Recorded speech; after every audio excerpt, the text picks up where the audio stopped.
né à Kinshasa. Il est tout simplement le premier assistant africain en NBA. Son nom c'est Patrick Mutombo. Mais rien à voir avec Dikembe, l'histoire est belle et l'homme est éminemment sympathique. Écoutez l'entretien qu'il a accordé à Antoine Bancharel avec la mise en forme d'Étienne Guinet. C'est toujours un plaisir de travailler avec Serge ou Pascal et de faire des blagues qui ont rapport avec l'Afrique. De pouvoir coacher et de parler lingala.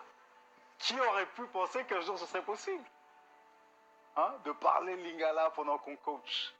Ou de parler le patois que Pascal parle avec leur français des Camerounais. C'est super. J'avais un ami qui faisait du basket, qui s'appelait Ali.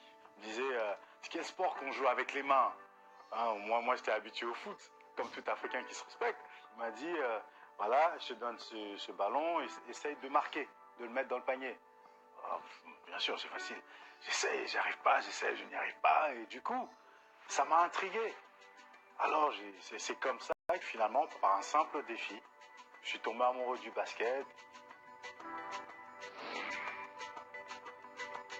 Je me rappelle lorsque j'ai demandé à l'un de mes coachs, j'aimerais aller aux États-Unis. Il me dit, non. Aux États-Unis, c'est des grands balèzes, ils sont monstrueux. Et toi, regarde, t'es comme une araignée, tu bouges comme une araignée, tu vas te faire manger là-bas. Non, toi, la 3e division en Belgique, je pense que ça, c'est ton niveau. Tu arriveras là. C'était la prédiction qui m'avait été faite. J'ai parlé à certains de mes mentors qui sont dans le business. Quelques jours après, je reçois un coup de fil de George Carl qui me dit « Certaines personnes et moi pensions à toi pour le coaching. Est-ce que ça t'intéresse ?» Je me rappelle exactement là où j'étais, avec mon téléphone. « Yeah, sure. Quand est-ce qu'on peut se rencontrer pour une interview ?»« Anytime. N'importe quand, je peux venir maintenant. » Et donc on s'est rencontrés, le courant est bien passé, il voulait me voir travailler sur le terrain, il voulait me voir coacher, il a aussi apprécié ma manière de travailler. Il m'appelle, hey, you ready? C'est ainsi que ma carrière en NBA a débuté. Lorsque je suis venu, lors de Austin, ce n'est pas Masai qui m'a appelé, c'était Dwayne Casey.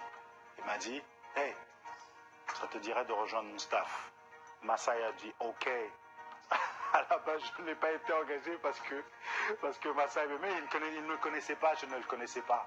It brings a voice, it brings a representative, it brings somebody like with a different culture, you know, like bringing a different aspect to an organization or to a coaching staff or to a program, and that's very valuable in my opinion. Somebody that speaks English, Italian, French, you know, it's already his diversity is immense, you know, and it's huge. He's always been that kind of person, you know, like that affects people, and he's only starting in the NBA, you know, like he's just starting, I think, a really good career, and that's going to continue to affect people. L'objectif pour moi, c'est d'être le meilleur dans ce que je fais, de faire le meilleur travail possible et d'inspirer, d'influencer le plus de monde possible.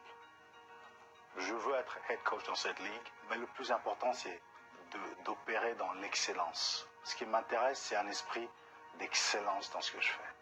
Et si je suis excellent à mon travail, là où je suis, le reste viendra tout seul. À l'image de Masai, à l'image de Dikembe, à l'image d'Hakim, tous ces gens qui sont venus avant nous, qui ont été excellents dans leur travail, ils ont ouvert une porte pour des gens comme moi. Donc j'ai la responsabilité moi-même, j'ai la responsabilité de faire du bon travail, de manière à ce que ceux qui viendront après moi pourront en profiter. Nous avons tellement de joueurs qui évoluent, soit en NBA, soit à l'université ou au niveau européen. Et ce que j'espérerais, c'est de voir notre pays former une structure qui permet de ramener tous ces talents, les encadrer et ensemble représenter notre pays, notamment avec, pourquoi pas, les championnats d'Afrique, le World Cup, parce que je pense que tout ce qui nous manque, c'est une structure et on a les bonnes personnes, nous avons le potentiel pour faire des choses extraordinaires. et ramener la fierté à notre pays. Voilà le très très beau discours de Patrick Mutombo, qui n'est donc pas relié à Dikembe Mutombo, ça c'est sûr. Et c'est forcément dans la franchise de Toronto qu'il devait s'épanouir. Ouais, après il le dit lui-même, c'est pas Masai Ujiri. C'est vrai, C'est un signe du destin finalement.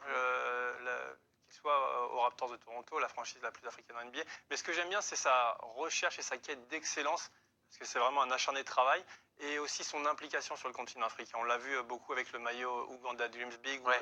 c'est le camp Giants of Africa de Masai Ujiri.